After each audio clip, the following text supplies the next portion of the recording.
எல்லாருக்கும் வணக்கம்ங்க. எப்பவும் போல் இன்றைக்கி என்னோடய பண்ணையில் எல்லா வேலையும் முடிச்சுட்டு காலையில் உணவு அருந்திட்டு வந்து ஒரு 10 நிமிஷம் உட்காரலாம் அப்படின்னு உட்காரும்போது ஒரு பேப்பர் என் கண்ணில் பட்டுச்சுங்க.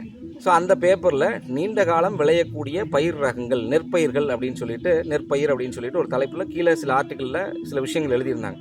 அது என்ன அப்படின்னு சொல்லிட்டு உன்னிப்பாக படித்து பார்க்கும்போது, பிலிப்பைன்ஸில் இருக்கக்கூடிய நெல் ஆராய்ச்சி நிறுவனமும் சீனாவில் இருக்கக்கூடிய ஒரு வேளாண் பல்கலைக்கழகமும் இணைந்து காட்டு ரக நெல்களோட நிலைப்புத்தன்மையை எடுத்துக்கிட்டு மரபணு மாற்றிய நெல் ரகங்களோட விளைச்சலை எடுத்துக்கிட்டு ரெண்டையும் மரபணு மாற்றி ஒரு புதிய ரகத்தை உண்டு பண்ணணும் அப்படிங்கிறதா இந்த ஆய்வோட நோக்கம். பொதுவாக இந்த ஆய்வோட நோக்கம் இதுதான்.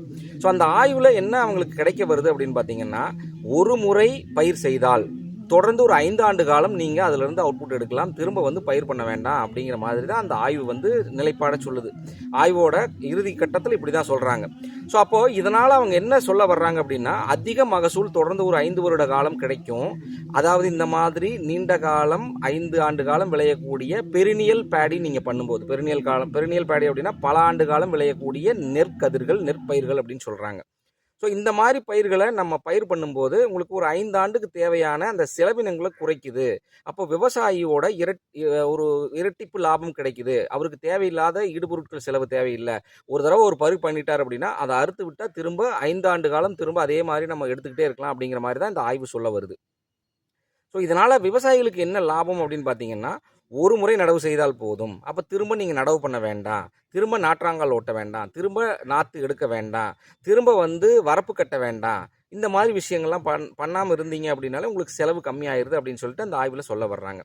சரி, இதை நான் எது கூட ஒப்பிடுறேன் அப்படின்னு பார்த்தீங்கன்னா, இன்றைக்கி நம்ம பாரம்பரிய நெல் ரகங்கள் கிட்டத்தட்ட நம்ம பாரம்பரிய நெல் ரகங்களான கிட்டத்தட்ட ஒரு 160 நெல் ரகங்களை பாரம்பரிய நெல் ரகம் ஜெயராமனோட இயக்கம் வந்து இன்றைக்கி அதை மீட்டுருவாக்கம் செஞ்சு நிறைய இடத்துல பரவலாக்கம் பண்ணிகிட்டு இருக்காங்க. திருத்துறைப்பூண்டியில் வருடம் ஒரு முறை நெல் திருவிழா அப்படின்னு சொல்லிட்டு நிறைய விவசாயிகளுக்கு அதை பகிர்ந்து கொடுத்து அதை பரவலாக்கம் பண்ணிகிட்டு இருக்கிறாங்க. இதை தாண்டி நான் இந்த பாரம்பரிய நெல் ரகங்களை எப்படி இந்த பெரினியல் கிராப் கூட நான் கம்பேர் பண்ணுறேன் அப்படின்னா, இந்த பெரினியல் கிராப் பண்ணுறதுனால இவ்வளோ பெரிய லாபம் இருக்குது அப்படின்னு சொல்லிட்டு விவசாயிகளுக்கு நிறைய சொல்கிறாங்க. இதை தாண்டி இயற்கையாக நம்ம பாரம்பரிய நெல் ரகங்களை பண்ணும்போது என்ன ஆகுது அப்படின்னு பார்த்தீங்கன்னா, மண் வருடம் ஒரு முறை நீங்கள் செய்யும்போது மண் சுழற்சி அடையும். அப்போது மண்ணில் இருக்கக்கூடிய அங்ககத்தன்மை வந்து இம்ப்ரூவ் ஆகும். அதாவது இயற்கையாகவே அது செய்ய வேண்டிய வேலையை அதுவே அது செஞ்சுக்கும், நம்ம செய்ய வேண்டியதே இல்லை.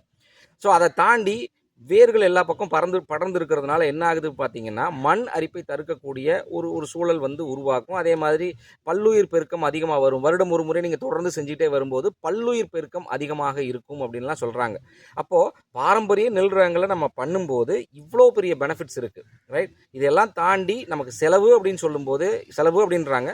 ஆனால் நம்ம இயற்கையாக பண்ணும்போது ஒரு 5 வருட காலத்திலேருந்து ஒரு 10 வருட காலத்துக்குள்ளே மண் இல்லாட்டி உங்கள் பண்ணை நீங்கள் கரெக்டாக கொடுத்தீங்க அப்படின்னா திரும்ப அது கொடுக்க ஆரம்பிச்சிடும். நீங்கள் எதுவுமே கொடுக்க வேண்டியது இருக்காது. ஸோ இயற்கையை பொறுத்த வரைக்கும் இயற்கை ஒருபோதும் தவறளிக்காதுங்க.